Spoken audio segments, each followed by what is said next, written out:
know you wrote this letter back in May, and I will preface it. I know you're not a flag bearer for Bitcoin by any means, but you did have a fascinating thesis. Would love to kind of get an update on that, especially at current levels, and how you're thinking about the cryptocurrency in the context of your portfolio. Again, I'm not an expert on Bitcoin by any stretch. It's just with a market cap of 500 billion, it's the wrong market cap in a world where you've got $90 trillion worth of equity market cap, and God knows how many trillions of fiat currency, et cetera. So it's the wrong market cap, for instance, relative to gold, which is 8 or 9 trillion. The Bitcoin reminds me so much of the internet stocks of 1999, because the internet was in its infancy. No one knew how to value it because of the world of possibility that lay ahead. What you can be certain of is that probably 20 years from now, our kids and grandkids, whatever, all of us will be using some type of digital currency. Digital currency will be used by every sovereign. They may have their own digital currency, whatever. They'll be very, very, very commonplace at that point in time. Cash may be gone. And so in that world, where does Bitcoin fit in? As well as some of the other cryptocurrencies? Where does Ethereum or Tether? I don't know. I'm not smart enough to figure that out.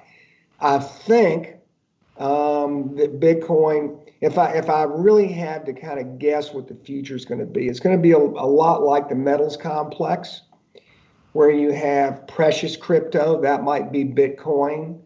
It's the first crypto, first mover in a world that's so compressed. It has that historical integrity within digital currencies that it will always have. So that might, and again, because of its finite supply, that might be the precious crypto. Then you're going to have transactional cryptocurrencies along with the sovereigns, and they may be more like the industrial metals. So where you have gold as a precious metal, and then you've got copper and platinum and palladium, et cetera, that are industrial, lead, aluminum, industrial metals. You may have precious crypto and you may have industrial crypto. So what I do know is that it's no way possible today to know what the next 10 or 20 years are going to be like. And I know that if I had to again take a position on it, I'm gonna take the brand name, which is Bitcoin. I'm going to assume that it's the wrong price for the possibilities that it has, and I'm going to assume that the path forward from here is north. And again, we had no idea in '99 of how the internet was going to sort out.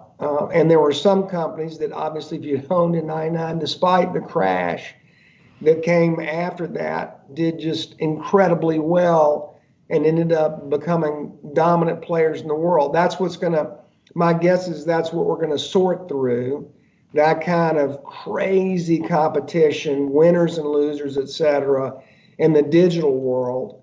You're going to see, for sure, you're going to see sovereigns fight back against private cryptocurrencies along the way, the same way 110 years ago, 100 years ago, it was funny, they had gold is really the reserve currency of the world at that point in time. We were actually on the gold standard because of its neutrality. And then, of course, we came off, they banned it.